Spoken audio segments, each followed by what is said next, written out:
Hello बच्चों, चलिए प्रश्न को देखते हैं। निम्न में से कौन सा इकोसिस्टम सर्वाधिक स्थायी है? हमारे पास दिए हुए विकल्प हैं। विकल्प ए मानव निर्मित वन, विकल्प बी लवणीय झील, विकल्प सी स्वच्छ जलीय झील, विकल्प डी प्राकृतिक वन। प्रश्न की मुख्य अवधारणा है मुख्य अवधारणा इस प्रश्न की मुख्य अवधारणा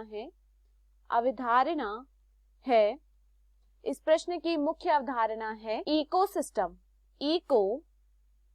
इकोसिस्टम देखिए, अगर हम बात करें इकोसिस्टम के विषय में यानी पारिस्थितिक तंत्र के विषय में, तो देखिए पारिस्थितिक तंत्र में जीवित जीवों और उनके भौतिक वातावरण के बीच में क्या होता है? अंतःक्रिया होती है। देखिए पारिस्थितिक तंत्र में जो जीवित जीव होते हैं,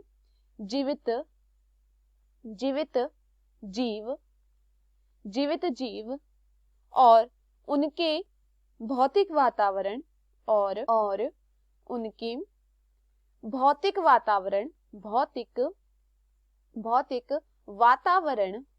वातावरण के बीच में क्या होती है? इसके बीच में वातावरण के बीच अंतःक्रिया होती है। वातावरण के बीच अंतःक्रिया होती है, है।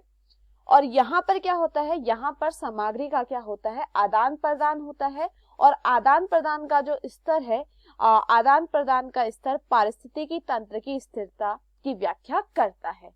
जो यहाँ पर आदान प्रदान का स्तर है, आदान प्रदान का स्तर क्या करता है? आदान प्रदान का स्तर पारिस्थितिकीय तंत्र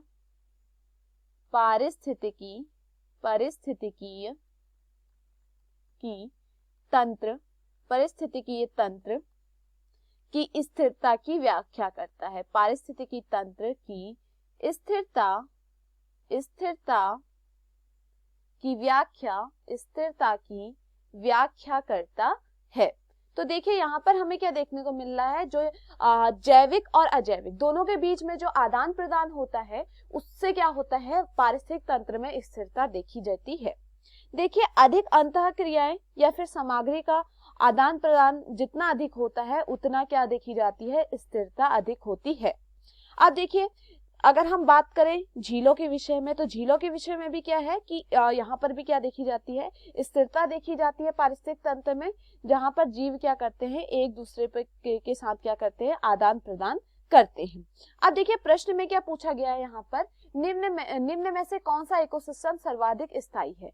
तो सबसे ज्यादा स्थायी कौन सा इकोसिस्टम है जहां पर सबसे अधिक आदान प्रदान होता है जैविक और अजैविक घटकों के बीच में? विकल्प ए दिया गया है मानव निर्मित वन। तो देखिए मानव निर्मित वन में जैविक अजैविक घटक दोनों ही सम्मिलित नहीं होते, तो ये यहाँ पर क्या होता है? गलत होता है। विकल्प बी दिया गया है लवणीय झील। तो यह भी यहाँ पर गलत होता है कि लवणीय झील में देखिए आदान प्रदान बहुत कम होता है। विकल्प सी दिया गया है स्वच्छ जलीय झील। तो देखिए अगर बात करें स्वच्छ जलीय झील के विषय में, तो यहाँ पर भी उतना ज्यादा आदान प्रदान नहीं देखा जाता, क्योंकि सर्वाधिक स्थायी वहां पर दिखाई देता है जहां पर बहुत ज्यादा आदान प्रदान होता है। तो यह भी यहाँ पर गलत होता है। विकल्प डी दिया गया है प्राकृतिक वन। तो यह यहाँ पर क्या है? सही है, क्योंकि प्राकृतिक वन में ही क्या देखा जाता है?